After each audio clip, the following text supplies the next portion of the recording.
Hello students, today we will start second chapter of geography, physical features of India. So first of all, I will discuss with you the theory of plate tectonics.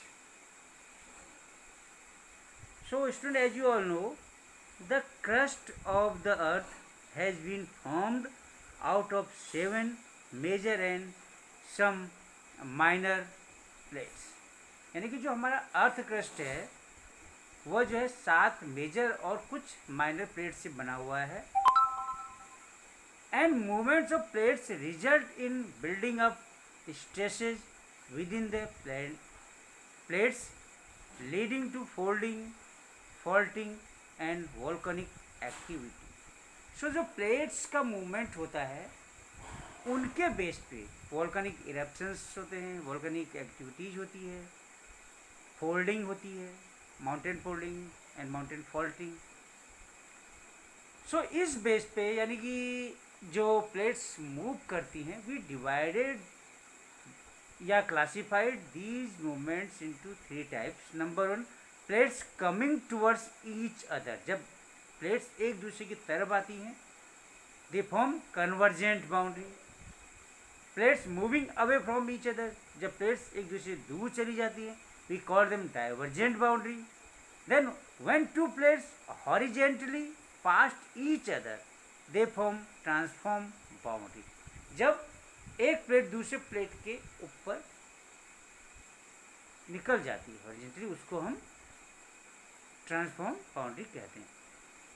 So the movement of these plates have change the position and size of the continents over millions of years. So इन्हीं plates के movements के कारण जो हजारों साल पहले continent के size में और पोजीशन में चेंज हुआ उसका मेन रीजन यही था. तो story of subcontinent of India means India subcontinent कैसे बना. So we know that in ancient times we called India Gondwana land. It was the oldest landmass. Gondwana land includes India, Australia, South Africa, Antarctica and South America in one single landmass. यानी कि ये सभी continent यानी कि India, Australia, south Africa, Antarctica and south America एक ही landmass में थे, एक ही जमीन के टुकड़े थे. Conventional current split the crust into A number of pieces. तो यहाँ पे जो कन्वेंशनल करंट चलती है उसके कारण ये क्रस्ट टुकड़ों में बढ़ गया जिसके कारण drifting of Indo Australian plate, Indian plates Australian plate से अलग हो गई. And the northward drift resulted in the collision of plates. और जो northward drift हुआ उसके रिजल्ट क्या बना? collision of plates with the much larger Eurasian plates. तो जो northward जो नॉर्थ साइड को जो ड्रिफ्ट हुआ, जो खिंचाव हुआ, जो शिफ्ट हुआ उसका रिजल्ट ये रहा कि जो ये यूरेशियन प्लेट से टकरा गई. और जब यूरेशियन प्लेट से टकराई यानी कि Gondwana land, due to this collision sedimentary rocks accumulated. तो सेडिमेंट्री रॉक क्या होगी? एक्यूमुलेट, इकट्ठी हो गई in Tethys. Tethys means in Himalayan region, folded to form the mountain system of western Asia and Himalaya. So millions of year before in place of Himalaya there was one sea that was Tethys Sea. So due to the continuous work of convectional current the Himalaya formed. And that's why Himalaya is the young mountain, young fold mountain. Then after that, after the story of subcontinent India, now the next heading is formation of northern plain. How the northern plain formed. So the Himalayas uplift out of the Tethys Sea and subsidence of northern flank of the peninsular plateau.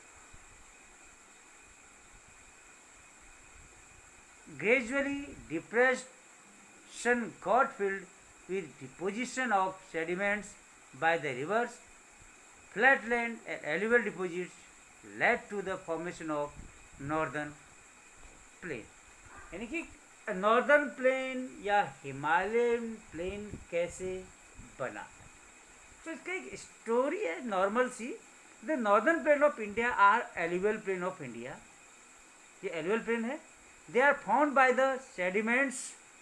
किसके द्वारा बनी? Sediments के द्वारा. Broad from the mountains, जो mountain से लाई गई, and deposited by the rivers in the depression formed after the uplift of the Himalayas, namely the Indus, Ganga and Brahmaputra and their tributaries. तो नदियों के द्वारा ये डिपोजिट माउंटेन से लाया गया, फिर नदियों के किनारे इकट्ठा हो गया. The plains spread over an area of 7 lakh square kilometre. तो ये plain 7 lakh square kilometre area में फैला हुआ है. The length of this plain is 2400 km long and 240 km broad. And this plain is densely populated and intensely cultivated area. Densely populated है और intensely cultivated area है. With adequate water supply, the favorable climate, it is agriculturally a very productive part of India. Water supply यहाँ सही है, favourable climate है, इस कारण ये इंडिया का सबसे ज़्यादा एग्रीकल्चर प्रोडक्शन एरिया है. The northern plains of India are divided into 3 division. इसको हमने 3 पार्ट में बांटा गया है. एक है Punjab plains, it covers the western part of the northern plains. They are found by Indus river and its tributaries.